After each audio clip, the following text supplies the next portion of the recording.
Good Monday morning, and Monday morning of the 17th week of the year, but it is the feast of St. James the Apostle, the brother of St. John. And what's interesting, I don't know anything about him, okay? I'm sorry, I don't. I know he got martyred, okay?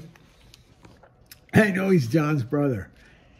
And he's one of the early apostles. But let me just share it with you. Interesting text is from Matthew. You think, why didn't he have John's gospel? But it's not.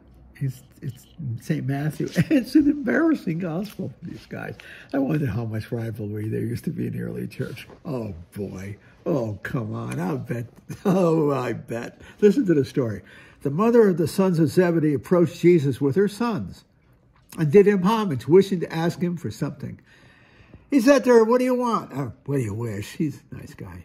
She answered, "Commander, these two sons of mine sit, one at your right and the other at your left in your kingdom." So she wants power, and your right and your left.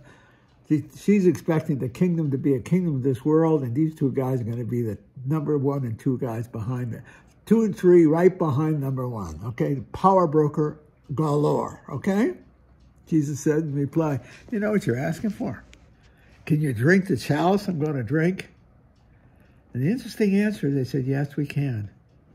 That chalice always means a chalice of salvation, a chalice of suffering. It doesn't mean what kind of glass of wine you're going to drink. He knew what it meant. He said that they said to him, "We can." He replied, "My chalice you will drink indeed. But sit at my right and my left, that's not up to me. This is not mine to give, but it's for those for whom it has been prepared by my Father." Well, who sits at his right and his left? It's Peter. yeah, I bet. These guys were rivals. I mean it. It's the church. God writes straight with crooked lines. This is the genius of the church. You want to know why the church is holy? It's because it survived and it flourished and it never failed to preach the gospel because it is so human. The humanity of the church is the greatest revelation of the divine presence. There's a saying in the monastery, God saves the world despite the clergy. Well, despite the church and with the church. Her flesh. I love the flesh of the church. This is a perfect example of the mother. She wants power. She's playing by the world's rules, okay? And they're going to learn. And yet, James will die. He will not know power. He's going to die for the person he loves and believes in, Christ. And John, I think, learns from the death of the apostles, especially his brother, the full meaning of the cross and who and what is Christ. John's a genius, but he's not from the beginning. I think, acquires his brilliance through the life experience. He lives to be an old man. The other guys all die young. All die young. They're all martyred. He's not. He dies an old man. See? He dies an old man. And he writes his gospel as an old man. You could see the genius of it. He has thought it out. He has thought it through. He has lived it through. And in living it through, he gives us the greatest of the 4 Gospels. Christ triumphant on the cross. It is finished. See? And standing at the foot of the cross is Mary, bless his mother, right?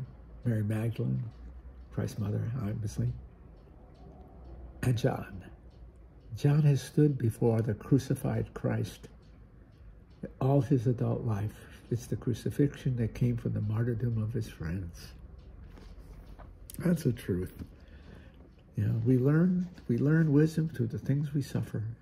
And John is consummately wise. But when this story is being told in Matthew, not so wise. He had to learn. So did these kids, their mother, the wife of Zebedee. She had to learn too. Yes. In the beginning, she sees power. In the end, she understands the intimacy of love, which is Christ's self-sacrifice. Maybe she doesn't know. She's probably gone with the wind by that time that happens. But those boys do. And James participates in it by his own shedding of his blood. And John, by co-suffering with all his fellow apostles and disciples who are martyrdom, And he is their witness. He stands at the foot of that cross all his adult life. And he gives us the genius of the fourth gospel. Fourth gospel is incomparable in terms of its wisdom. It's enfleshed. The narrative is replete with the wisdom of the cross. John is a genius. He wasn't born that way. He became it. He became wise in Christ through the death of the apostles. That's a mouthful, isn't it? I think it's true, though. And it's true of us as well. We learn obedience through the things we suffer. We learn who and what we are. We become wise in our experience of the transitoriness of life, the passage of our narrative. You don't have wisdom when you're young. You could be smart, clever, creative, but it takes years and years of life experience, and especially the experience of death around you, the death of your beloved, family, friends, partners in life, spouses, that you learn the meaning of the cross and your meaning of life. And you don't ask more of it than it can give. One of my fellow passions, one of the wisest men I've ever known, street tough as they came, Father Nicholas Zetz. Nick was street smart. I don't know anybody, he could play the ponies. He taught me how to bet the horses. I mean, this is a man of the world who was totally Christian. He was a Catholic priest and religious. He was the real McCoy. And Nick suffered. This was 50 years ago. He's dead now, Nick himself. But this happened in his life. When I was there in Baltimore before I came out here. So between 1969 and 71, his brother died. His brother was killed in an accident. And not long after, his mother and another brother were killed in an accident. As I remember it. It was horrible. He lost his family within a year or two. I don't know how the first brother died, but his mother and his other brother were killed in an accident. It's a long time ago, I'm trying to remember. But I do remember saying this to Nick. I said, Nick, how do you handle it? How do you do it? I could never handle what he had to handle. His answer was, I ask no more of life than it can give. That's wisdom. I ask no more of life than it can give. See? And that's to embrace one's own finitude. And that is the ultimate embracing of the cross of life. That's the genius of John's gospel.